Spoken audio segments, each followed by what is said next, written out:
en esta edición 84 de Conversando con Orfe. Nos sentimos muy halagados de que el maestro Ulises, bueno, pues obviamente Gómez Nolasco esté con nosotros a hablarnos de lo que es un experto, por supuesto. Bueno, pues trabajó en la función pública, licenciado en Derecho por el ITAM, tiene maestría en Georgia, ¿qué les digo? Tiene todas las credenciales que un abogado puede pedir y todo el carisma que por supuesto él con su particularidad pues tiene para difundir este conocimiento y este talento que nosotros por supuesto pues siempre andamos ocupados y de tener aquí en nuestro programa. Es un gran maestro académico, es socio director, obviamente, eh, y, y bueno, pues, ¿qué más pudiéramos decir? Trabaja en TSB Legal Services, sus áreas, bueno, pues obviamente la práctica jurídica, 20 años como funcionario público, ocupando puestos como subprocurador fiscal federal de investigaciones de la Procuraduría Fiscal de la Federación, director general de delitos financieros, coordinador de asesores en la misma Procuraduría, coordinador general de, bueno, obviamente de asuntos internacionales y agregadurías en la misma Procuraduría. ¿Qué les digo del señor maestro? Por supuesto, Ulises Gómez Nolasco, que está con nosotros en esta edición 84. Créanme, es un privilegio, es un honor tenerlo. Será de veras los expertos en el ámbito fiscal penal de este país que hoy se encuentra con nosotros aquí en Conversando con Orfe. Y no viene como invitado, viene como anfitrión porque además lo queremos mucho y tenemos una amistad, por supuesto, original, muy particular, muy respetuosa. Y bueno, ¿qué más les digo? La verdad es que van a pensar hasta mal y no, que no queremos eso. Yo me siento muy a gusto de que haya aceptado, muy contento de que en esta edición 84 esté con nosotros el maestro Ulises para que nos hable. Créanme, es un agasajo de este tema de los delitos fiscales, de esta reforma pues penal fiscal, por supuesto, pues preguntarle muchísimas cosas y unas de las que tendríamos que preguntarle a lo mejor muy rápidamente, pues no sé, varias preguntas que tengo, el tema de, pues cuáles son los delitos más perseguidos por la autoridad fiscal, cómo se ven los efectos de la reforma penal 2020 en materia de operaciones simuladas inexistentes. Platícanos de la reforma del 2022 en el tema del encubrimiento dirigido a los dictaminadores fiscales. Pero bueno, desde la perspectiva tuya, mi querido Ulises, del lado de la, ahora sí que del lado de fuera, del lado de los de calle ya, del lado del litigio, de la consultoría fiscal penal, ¿qué panorama? ¿Dónde estamos parados? ¿A dónde vamos? ¿Y qué expectativas tenemos para este año y para el siguiente? Gracias, mi querido Ulises. Te agradecemos mucho tu excelentísima presencia y como siempre, bienvenido aquí a tu casa. El maestro Ulises Gómez Nolasco está aquí en Conversando con Orfe en esta edición 84. Bienvenido, querido amigo. Gracias. Querido Carlos, qué amable eres. Muchas gracias por la presentación, muchas gracias por la oportunidad de estar aquí con tu auditorio. Es algo que ya teníamos muy platicado, tener esta oportunidad de conversar. Y pues vamos hablando uno a uno de los temas que mencionabas. Pues mira, el primer tema es pues platicarte un poco desde la perspectiva de la calle, desde la perspectiva del litigio y de la consultoría ahora de este lado. Pues cómo se ve el panorama. Yo creo que lo primero que tenemos que recapitular es la reforma penal 2020, cuáles fueron los efectos. Como lo conversamos en diversas ocasiones y lo reiteré en muchas conferencias, la reforma penal fiscal 2020, por su propia naturaleza y por el principio de irretroactividad de la ley, no podría haber surtido efectos antes del 2023. ¿Por qué? Porque los tipos penales ahí incluidos, pues se tenían que empezar a desdoblar con las facultades, tanto las facultades en materia administrativa como las facultades de investigación en materia penal. Y pues esas facultades nos iban a llevar al 2021, al 2022 y quizás empezar a ver en el 2023 los resultados.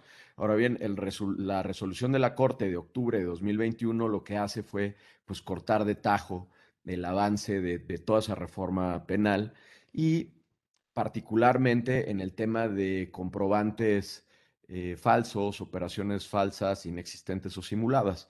Esa es, digamos, la perspectiva es que se ha generado una gran percepción de riesgo por parte de la autoridad, porque efectivamente ha habido una gran preocupación por parte de los contribuyentes respecto a la aplicación de este tipo de normas.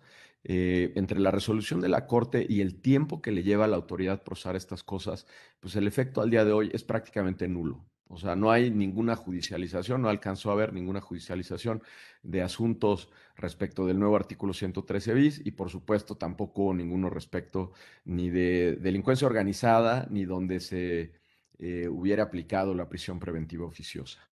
Entonces, ¿cuál es la conclusión de cuál es el panorama? Ha habido percepción de riesgo generada de manera muy efectiva, pero los resultados pues, han sido prácticamente nulos. Me preguntabas también cuáles son los delitos que más se persiguen en nuestro país y yo creo que ahí es interesante regresar a este proceso de cuánto lleva eh, consolidar las investigaciones sobre estos delitos. Los delitos que se siguen investigando más en este país y respecto a los cuales se siguen presentando más querellas, sin lugar a dudas, es el artículo 108, defraudación fiscal genérica, 109, fracción primera y fracción quinta. La fracción primera es la consignación de ingresos menores o de deducciones falsas en las declaraciones fiscales, así como el tema de discrepancia fiscal, que es la fracción primera, y la fracción quinta, que es la omisión en la presentación de las declaraciones definitivas o anuales por más de 12 meses, con la omisión de el pago de una contribución. Esos son los delitos que más se persiguen. ¿Qué pasó? Digamos, había una gran expectativa respecto a la persecución del tema de comprobantes fiscales, pero el desarrollo de las actividades de la autoridad no da para alcanzar los fenómenos que se van presentando. En este caso, del artículo 113 bis, no hay ninguna querella presentada. Probablemente haya investigaciones por parte de la autoridad, pero como les mencionaba hace rato, nos vamos a tardar hasta quizás finales de 2023, porque si hacemos un recorrido muy lógico de los pasos que se requieren para la persecución de estos delitos, pues el 113 bis está teóricamente, y ahorita les voy a explicar por qué, teóricamente ligado con las actividades del artículo 69. A la fecha son mínimos los asuntos que están presentados, y mínimos me refiero a que debe haber no más de 5 asuntos presentados por 113 bis, probablemente mucho menos que esos. Eh, y el 113 bis tiene una competencia natural con el artículo 109, fracción cuarta. Recordemos que el 109, fracción cuarta ya establecía como un delito la simulación de operaciones y actos jurídicos. ¿Cuál es el problema y por qué no hay casos, por qué no hay querellas y por qué no hay judicialización de este tipo de delitos? Porque es muy complejo para la autoridad acreditar este tipo de conductas. Eh, digamos, hubo una gran intención en el 2020 para darle fuerza a esto y sin embargo, al día de hoy, pues no se ha consolidado ese avance en estos temas. También la otra cosa que hay que mencionar es que la política fiscal criminal sigue una lógica que está limitada por el alcance de recursos que tiene la autoridad. Y les voy a decir a qué me refiero. Me refiero a que las prioridades de la política criminal, sin lugar a dudas, siguen centradas en los delitos en los cuales hay un perjuicio fiscal. Y aquí es muy importante regresarnos a un análisis muy rápido de cómo están separados los delitos fiscales en el código y recordar que los artículos que están previstos, los delitos que están previstos en los artículos 108 y 109 son delitos de resultado. ¿Y por qué son delitos de resultado? Porque para la integración del tipo penal se exige la existencia de un resultado material, que en este caso es el perjuicio fiscal. En el caso de los delitos que en Hacienda se denominan como delitos fiscales diversos, que digamos no es un término doctrinario, pero pues es aceptado, digamos, en la comunidad de quienes vemos estos temas. Los delitos fiscales diversos son todos los delitos que están a partir del 110 al 115, donde la mayoría de esos delitos, los delitos relacionados con el domicilio fiscal, con el RFC, inclusive el delito del 113 bis, son delitos que no exigen que exista un resultado material. Son delitos de mera puesta en peligro, es decir, que con la mera realización de la conducta se actualizan los elementos objetivos del tipo penal. Entonces, el, el tema con la persecución de estos delitos es que la autoridad invariablemente le va a dar prioridad a los delitos que pueden generar una recuperación del daño generado a la hacienda pública. Y así es como si repasamos el catálogo de delitos del 108 hasta el 115, vamos a encontrar muchos delitos que nunca se han perseguido en este país. Y ese es el estado actual, digamos, la reforma 2020 no ha cambiado eso. La reforma 2022 tampoco va a cambiar eso. Ahorita vamos a hablar del delito de encubrimiento. Y ese es el panorama actual. Así es como se ve desde aquí afuera. Esos son los asuntos que hay aquí afuera, principalmente concentrados del lado de Procuraduría Fiscal, que recordemos que es quien tiene la facultad exclusiva para perseguir defraudación fiscal. Eh, Solamente tenemos defraudación fiscal genérica y la equiparada en lo relativo a la fracción primera y la fracción cuarta. En lo que hace a la persecución por parte del SAT, porque tiene facultades para perseguir los delitos fiscales diversos, pues principalmente está centrado en el abandono de domicilio. Digamos, es el delito que más se persigue por parte del SAT, el delito que está en el artículo 110. Eh, entonces, ahora bien, respondiendo, ¿cómo se ven los efectos de la reforma fiscal 20 en materia de operaciones inexistentes, falsas o simuladas? Pues bueno, la conclusión al día de hoy es que no se ha generado un efecto real en la persecución de ese tipo de delitos. Eso no significa que no se vaya a generar al futuro, pero eso está ligado con la evolución y con el fortalecimiento digamos, de las áreas encargadas de eso, tanto del SAT como del Procufiscal. Procufiscal va a entrar, digamos, en un nuevo proceso de realineación derivado del cambio del titular. Hay un nuevo procurador fiscal. Ese nuevo procurador fiscal impondrá su sello en la persecución de este tipo de delitos, pero eso impacta necesariamente el funcionamiento de las instituciones porque cada vez que hay un cambio de titular, todo el equipo requiere nuevamente saber cuáles son las prioridades, cuáles son las directrices, en qué se va a concentrar la política fiscal criminal que decida imponer ese nuevo procurador, y eso necesariamente va a volver a alentar todos estos procesos de investigación de delitos fiscales. Es importante que ustedes tengan en cuenta que actualmente en lo que se ve en la Fiscalía General de la República es que los asuntos que se están judicializando son asuntos que fueron presentados en 2017-2018. Es decir, estamos hablando de un desfase de aproximadamente 4 años, digamos, desde que se hace la investigación y se presenta y se empiezan a judicializar estos asuntos presentados en 2017-2018, pues ahorita es apenas el momento en el que se están judicializando. Luego entonces cualquier reforma de las que se han promovido ahora, que pues digamos la de 2020, pues que fue muy desafortunada en su confección y que en ese mismo sentido fue invalidada por la Suprema Corte de Justicia de la Nación, pues no podemos esperar ningún efecto inmediato de esa reforma. Habrá que esperar respecto del artículo 113 bis. Y como les decía hace rato, el 113 bis tiene una competencia natural con el 109 fracción cuarta. La diferencia entre el 109 fracción cuarta y el 113 bis es que el 109 fracción cuarta sí existe, sí exige la existencia de un perjuicio fiscal. Es decir, sí existe, sí exige un daño al erario público para la conformación del tipo penal, mientras que el 113 bis son delitos de mera conducta. Ahora, otro tema que es fundamental mencionar es la relación del 113 bis con el artículo 69.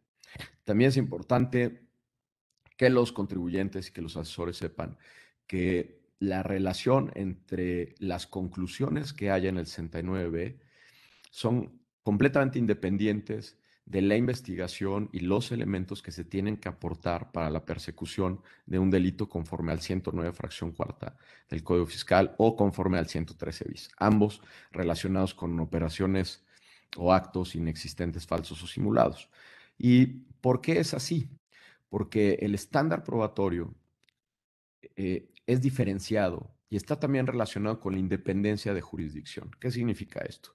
La independencia de jurisdicción significa que los elementos que hayan sido valorados dentro de la instancia administrativa no pueden ser tomados de manera automática en la instancia penal y viceversa. Es decir, cada uno de los procedimientos requiere el acreditamiento de los elementos para determinar, digamos, la existencia de una obligación en la parte administrativa o la existencia de la responsabilidad penal en la otra, pero requieren el acreditamiento de los elementos conforme a las propias reglas de cada vía, es decir, conforme a las propias reglas de la materia administrativa o conforme a las propias reglas de la materia penal, que establece un estándar de prueba mucho más libre, pero mucho más alto para generar una condena. Luego, entonces, las constancias que se generan derivadas de un procedimiento del 69 no pueden servir de manera automática para iniciar un procedimiento penal, sino que requieren ajustarse y requieren verificarse que todos los elementos efectivamente se encuentren alineados con los principios del derecho penal. Esto significa que una serie de presunciones, que es en mucho de lo que se basa las conclusiones del 69 y que se basa en una problemática muy grave, que es la materialidad de los actos, donde al día de hoy los contribuyentes carecemos de un estándar mínimo en materia administrativa para poder determinar cuándo el contribuyente ha cumplido con todos los requisitos para acreditar la materialidad de un acto. Luego, entonces, si ese estándar no existe en materia administrativa, eh, pues tampoco existe por mayoría de razón en la materia penal, que digamos el 69 no es nativo de la materia penal, sino es nativo de la materia administrativa. En este sentido, la defensa de los casos relacionados con 69 cuenta con muchos mayores elementos desde el punto de vista penal en relación con los elementos que se pueden tener en la materia administrativa, porque sabemos que en la materia administrativa lo que priva en gran medida es única y exclusivamente el, el valor que literalmente a capricho de la autoridad se le da a un acto para valorar su materialidad o su sustancia económica. Eh, entonces, en conclusión, hablando de qué es lo que esperamos desde el punto de vista penal, pues no esperamos en el corto plazo que la autoridad tenga las herramientas para desarrollar estos procedimientos en el corto plazo. Yo creo que es un gran reto para la autoridad todavía el combate de la emisión de este tipo de comprobantes y se requiere un trabajo legislativo mucho más profundo del que se hizo en 2020 y se requiere también digamos, la estabilidad institucional también le brinde las bases a la autoridad para poder perseguir este tipo de delitos. Eso, digamos, es el panorama general de cómo se ve desde el ejercicio libre de la profesión, desde el punto de vista del litigio, de la consultoría, de los asuntos que vemos, de lo que comentamos con colegas y de lo que vemos en la experiencia práctica. Esto es lo que vemos de los delitos fiscales hoy en día. Y pasemos ahora a un tema que fue de particular preocupación, que fue en la reforma penal 2022, que fue la inclusión del tipo penal de encubrimiento dirigido a dictaminadores fiscales. Eh, Vamos a empezar por recordar qué es lo que se modifica en el artículo 96 del Código Fiscal. Permítanme leerlo. Se adicionó al artículo 96 del Código Fiscal con una fracción tercera. Y esa fracción tercera señala lo siguiente. Dice, cuando derivado de la elaboración del dictamen de estados financieros, el contador público inscrito haya tenido conocimiento de un hecho probablemente constitutivo de delito, sin haberlo informado en términos del artículo 52, fracción tercera, tercer párrafo de este código, incurrirá en el delito de encubrimiento. Ese es el tipo penal. Ahora bien, ¿qué es lo que dice el artículo 52, fracción tercera, tercer párrafo, relacionado justamente con la dictaminación de estados financieros? Dice, cuando derivado de la elaboración del dictamen, el contador público inscrito tenga conocimiento de que el contribuyente ha incumplido con las disposiciones fiscales y aduaneras o que ha llevado a cabo alguna conducta que pueda constituir la comisión de un delito fiscal, deberá informarlo a la autoridad fiscal de acuerdo con las reglas de carácter general que para tales efectos emita el Servicio de Administración Tributaria. Ok, sentada la base de cuál fue la modificación, les voy a expresar ahora cuáles son los retos que tiene la autoridad y por qué, desde mi punto de vista, este tipo penal no va a generar tampoco ningún efecto.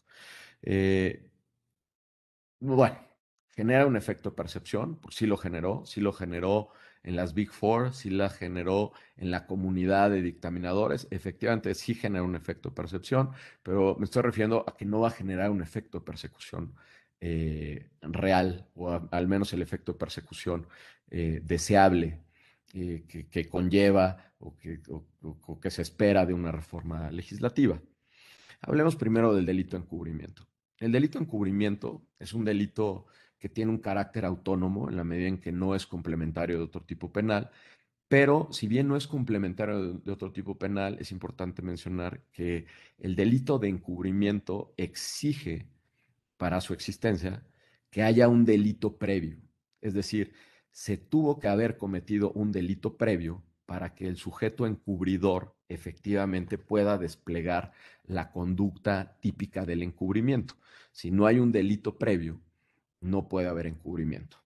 En otras palabras, si el encubridor participa del delito previo, en este caso pongamos un ejemplo, si el encubridor participa de la defraudación fiscal, luego entonces no puede ser encubridor, sino tendría que entrar en alguna de las otras formas de participación del delito y podría ser coautor o podría ser cómplice del delito, pero no podría ser encubridor y cómplice al mismo tiempo. Entonces, lo primero que se requiere es que exista ese delito. Una vez existiendo ese delito, tenemos que señalar que los delitos fiscales solamente se pueden cometer de manera dolosa.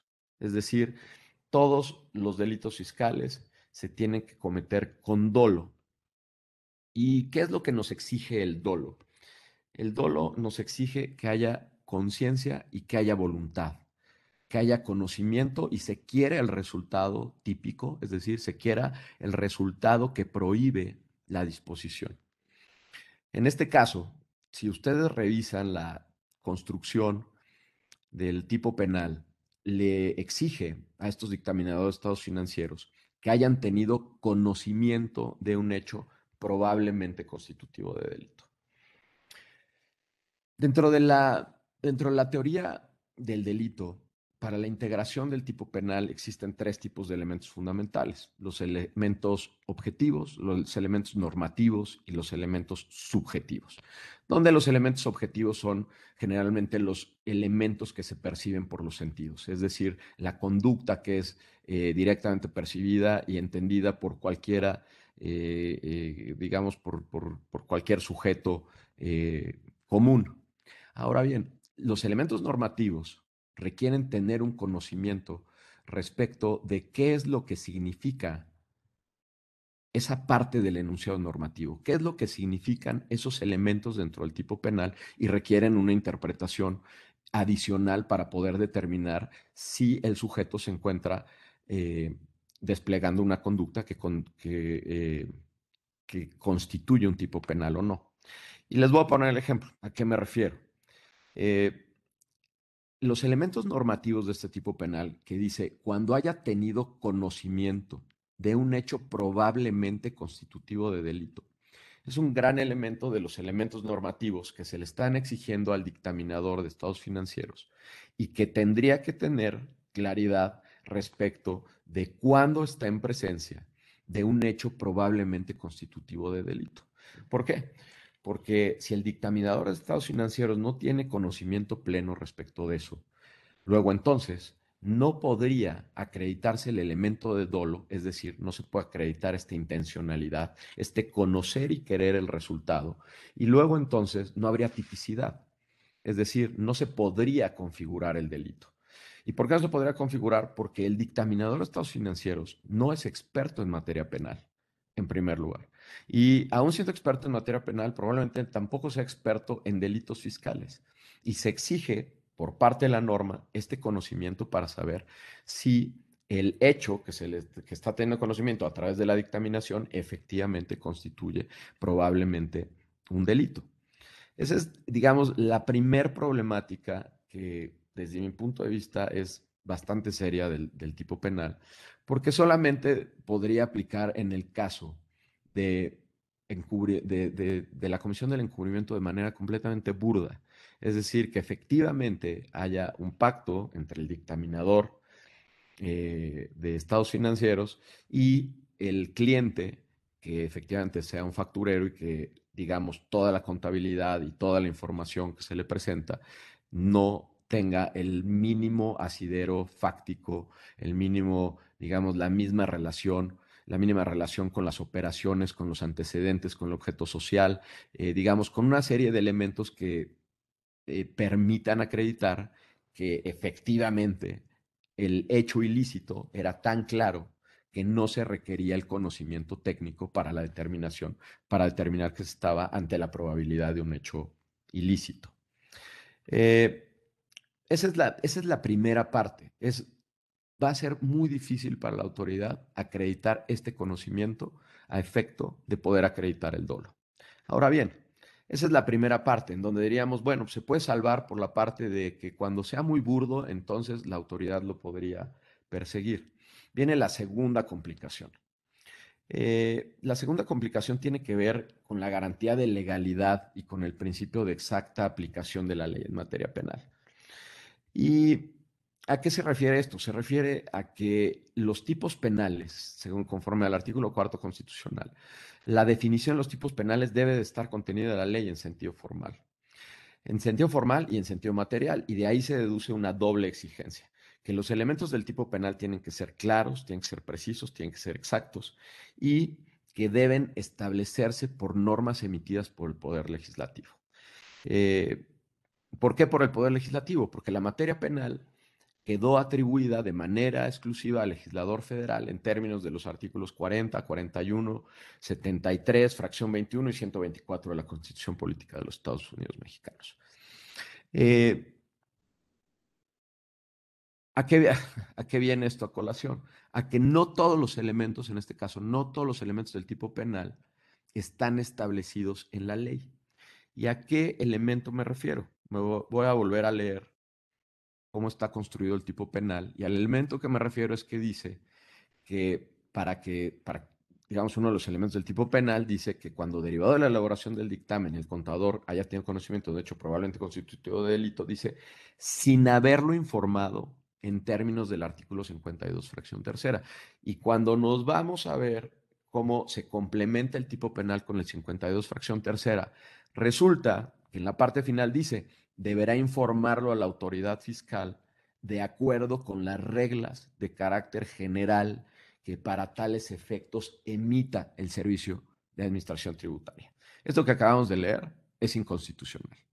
Es completamente inconstitucional porque se está integrando uno de los elementos del tipo penal, es decir, uno de los elementos básicos para la conformación de la conducta, se está integrando a través de las reglas de carácter general que al efecto emita el servicio de administración tributaria. Luego entonces, esto actualiza lo que la jurisprudencia y la doctrina han conceptualizado como tipos penales en blanco. Los tipos penales en blanco se dividen en dos, los tipos penales en blanco en sentido estricto, que reciben su complemento de normas extrapenales que provienen de disposiciones de rango menor a la ley, y los tipos penales en blanco en sentido amplio, los cuales reciben su complemento de normas de otras leyes, pero que emanan del Poder Legislativo. Es decir, la primera parte es posible, o sea, es posible que el artículo 52 del Código Fiscal complemente la parte fundamental del tipo penal establecidos en el artículo 93. Lo que no es posible es que el artículo 52, fracción tercera, a su vez remita a las normas de carácter general que emita el Servicio de Administración Tributaria para que tenga certeza el contribuyente, o en este caso el dictaminador, para saber en qué caso estaría cometiendo un delito y en cuál no. Esto lo que permitiría es una defensa muy clara en términos de la aplicación de una norma inconstitucional a quien se le estuviera acusando respecto de este tema.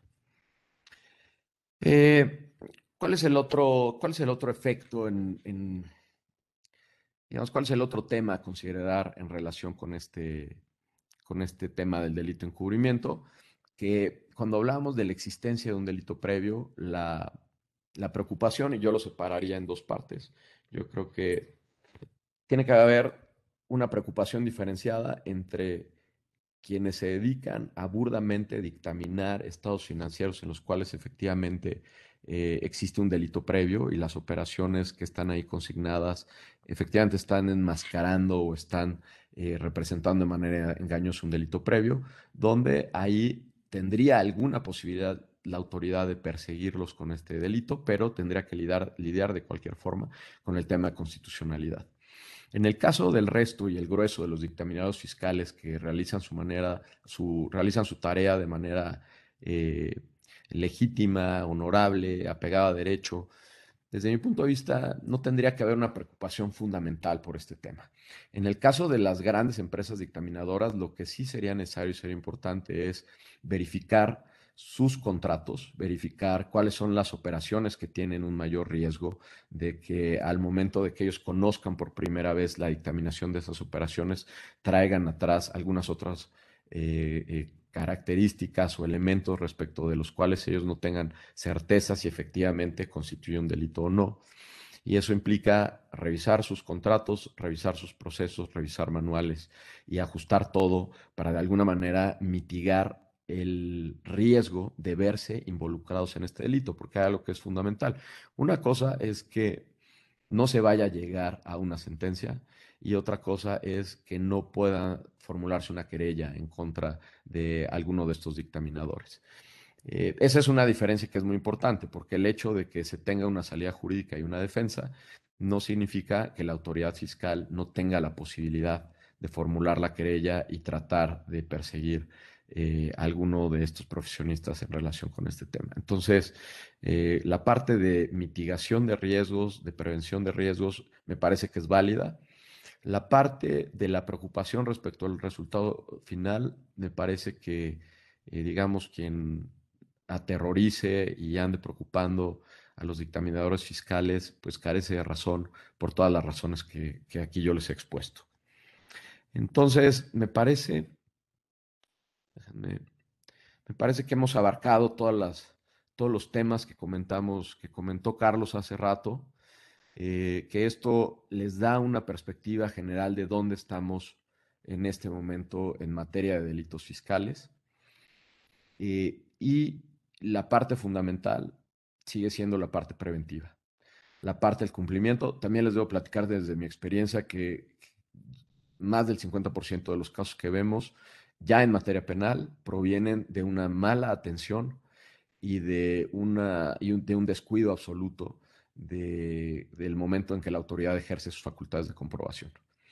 En muchos de los casos que vemos no hay atenciones a las auditorías, no hay atenciones a los requerimientos de la autoridad y justamente de la deficiente atención o contestación de esos requerimientos es conforme se van haciendo más grandes los problemas hasta llegar al tema de las querellas. Me parece que no habría nada más que agregar respecto a estos temas, estimado Carlos. No sé si estás todavía por ahí. Y no sé si hubiera algún tema adicional que valiera la pena que comentemos ahorita. Creo que me fui un poco rápido, si me voy muy rápido, 1:30. Pero, y también si hubiera alguna pregunta del público, encantado de la vida de contestarla. Eh, Quedo a sus órdenes. Si es que hay alguien ahí.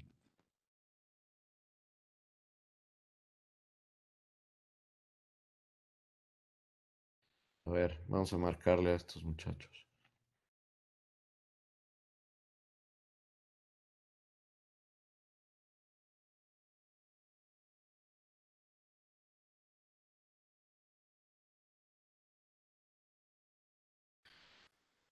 A ver, voy aquí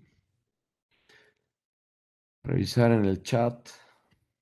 No sé si hay alguna pregunta del público o algo. Dice, a ver, Francisco Javier Saucedo, ¿qué opinas de que la misma firma de auditores te vende tax planning con riesgos, pero no lo revelan?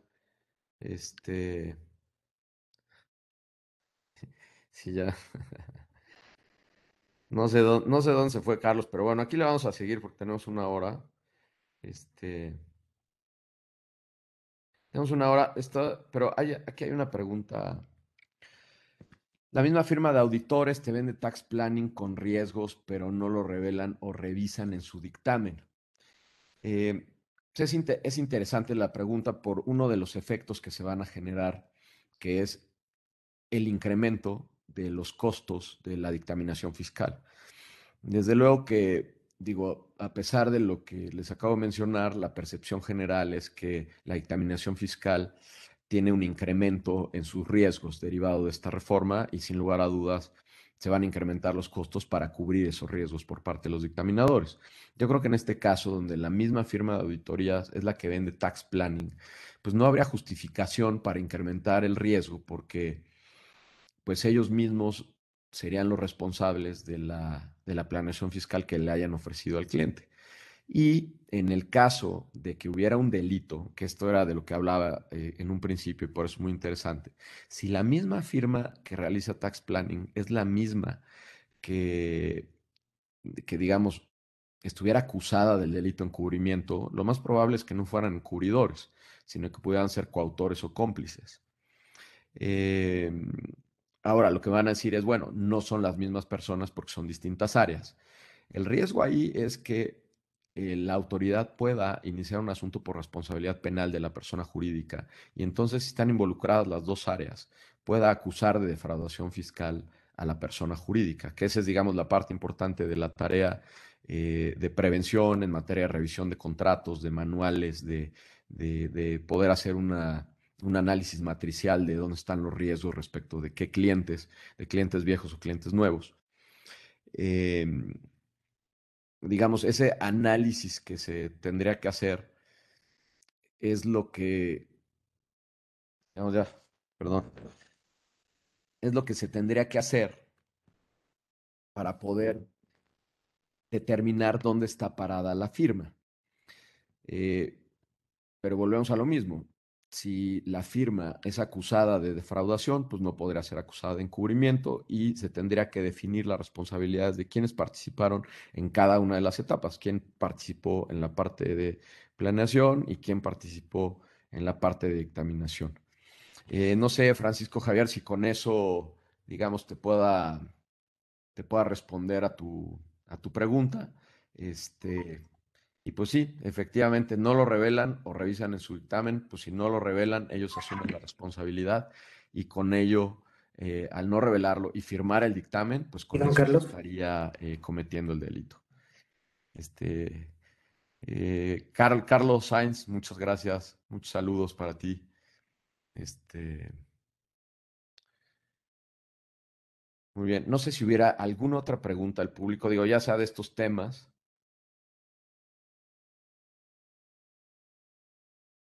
o de algún otro tema relacionado con delitos fiscales.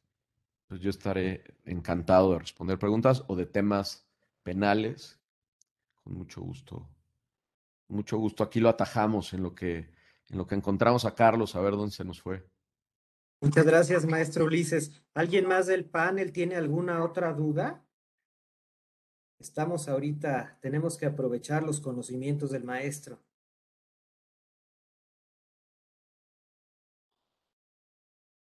Aquí ya hay unas preguntas, maestro Ulises. En el Dice, chat. yo se la leo. ¿Cómo puede protegerse un contador ante todas estas obligaciones fiscales? Uy, A ver, espérame tantito. Humberto está bien, dice, tiene dos. Nada más para contestarle a Francisco Javier Saucedo, dice, gracias. Y sí. solo cuando dices que el problema es la persona jurídica, ¿es la firma o la empresa que la implementó? Bueno, están las dos, porque habría coautoría tanto de la firma como de la empresa que la implementó.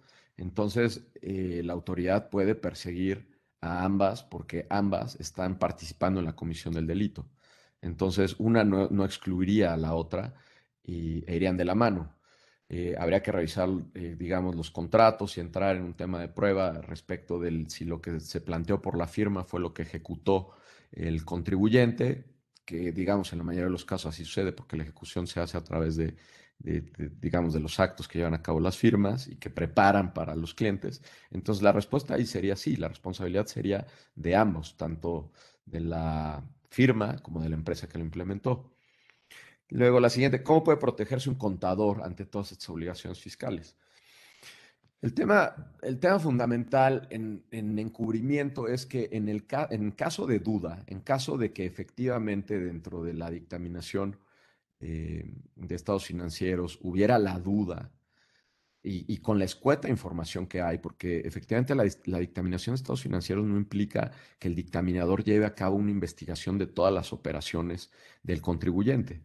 La dictaminación de estados financieros tiene un objetivo completamente limitado a la determinación de el apego a la normativa administrativa y fiscal, pero no así a la investigación de la comisión de una conducta delictiva. Entonces, yo creo que la forma más eficiente de protegerse es, en el caso de duda, voltearse con un especialista para que efectivamente analice si los elementos que se encuentran ahí son constitutivos de un delito, si efectivamente se tiene que presentar este aviso a la autoridad fiscal, digamos, para estar del lado seguro, donde se haya dado cumplimiento, aunque sea una disposición inconstitucional y defectuosa, pues se haya dado cumplimiento con la ley de la norma y eso sirva de defensa en caso de cualquier consecuencia y cualquier persecución. Eh, luego, Luego dice Roberto que hace una pregunta en audio. Luego, querida América, dice, en realidad se inician pocos procesos penales, por lo cual, efectivamente, digamos, el avance ha sido poco y el camino de la política fiscal criminal tiene que estar enfocada a iniciar pocos procesos penales con efectos disuasivos importantes, pero tiene que irse complementando esa política fiscal criminal con, con una serie de medidas de eficiencia recaudatoria. ¿A qué me refiero? Me refiero a que la política fiscal criminal no puede llegar a suplantar la eficiencia recaudatoria del lado administrativo. No se puede recaudar todo con la amenaza de iniciar procedimientos penales. Eso es altamente ineficiente porque los procesos penales, por el estándar probatorio mucho más alto, requieren más tiempo de preparación y generan un espacio de oportunidad para el contribuyente de defensa mucho más grande. ¿A qué me refiero? Tienen que ser casos mucho más contundentes en materia penal que en materia administrativa para ser exitosos. Eh, Recuerdo datos de hace 4 años, cuando todavía estaba en el cargo, cuando tenía relación con el IRS. Pues el IRS en 2016, 2015, 2016 traía un índice de bateo del 93%. El 93% de los asuntos los ganaba y eso pues generaba grandes incentivos para que los contribuyentes en aquel país pues no cayeran del lado de la persecución penal. Lo que sucede aquí en México es que si se desgasta la persecución penal va a dejar de servir como una herramienta de disuasión. Eso implica que la autoridad tenga que iniciar un mayor número de procedimientos penales e iniciar un mayor número de procedimientos penales genera una espiral que te hace menos eficiente. Por eso, digamos, este tipo de reformas, que es un poco la crítica que les planteo aquí, este tipo de reformas hechas al vapor, donde no hay un conocimiento profundo de la materia penal fiscal, pues lo único que genera es desgastar una herramienta que es fundamental para el Estado mexicano, genera un desgaste para el contribuyente en términos de percepción, pero en la realidad, pues los contribuyentes que están haciendo, digamos, algún esfuerzo por cumplir, pues lo van a seguir haciendo y los que no, pues van a seguir muertos de risa. Ese es, digamos, el tema de fondo en por qué no tiene sentido desgastar así las herramientas penales. Bueno, perdón el regreso. Espero haber contestado la pregunta, querida América. Luego, Yadira, el comisario tiene responsabilidad fiscal o penal. El comisario pues tendrá responsabilidad penal dependiendo de cuál es su participación dentro de la comisión de un delito penal, digamos así de manera abstracta, pues de responsabilidad penal yo no veo motivo alguno por el que pudiera llegar a tenerla, pero penal, pues la respuesta tendría que ver, pues tendría que estar relacionada con la conducta que estuviera realizando dentro de la empresa. la conducta que estoy realizando como consecuencia de su función dentro de la empresa. Y Javier Jiménez dice, el nuevo tipo penal del 96 es inconstitucional. Pues ya lo mencionamos, les mencioné todas las razones de por qué me parece que es absolutamente inconstitucional. ¿Qué tan independiente es en la práctica el 69 del 113 bis? Eso también fue parte de la, digamos, de la plática hace rato. Es completamente independiente el 69 del 113 bis, aunque efectivamente el párrafo penúltimo del 69 dice genera, digamos, una presunción en automático de que, digamos, los comprobantes que hayan sido expedidos en contravención del 69 o que, más bien que deriven de las relaciones señaladas por el 69 o que no hayan sido regularizados, automáticamente constituyen un delito del 13 bis. Eso no es cierto, o sea, eso lo dice el código, pero eso, digamos, bajo una técnica jurídica estricta, pues eso no es real, porque para que se configure el delito del 113 bis, pues se tienen que acreditar todos los elementos del tipo penal del 113 bis conforme al estándar probatorio de la materia penal. Entonces, pues sí, dice misa el Código Fiscal, pero la realidad es que ningún tribunal en materia penal va a tomar por la independencia de jurisdicción, por los elementos de teoría del delito, de integración del tipo penal, de principios del sistema penal acusatorio respecto del principio de contradicción que exige que la prueba se construya delante del juez. Digamos, existen una serie de elementos muy amplios para separar de manera muy efectiva lo que sucede en el 69B y lo que sucede en el 113 bis.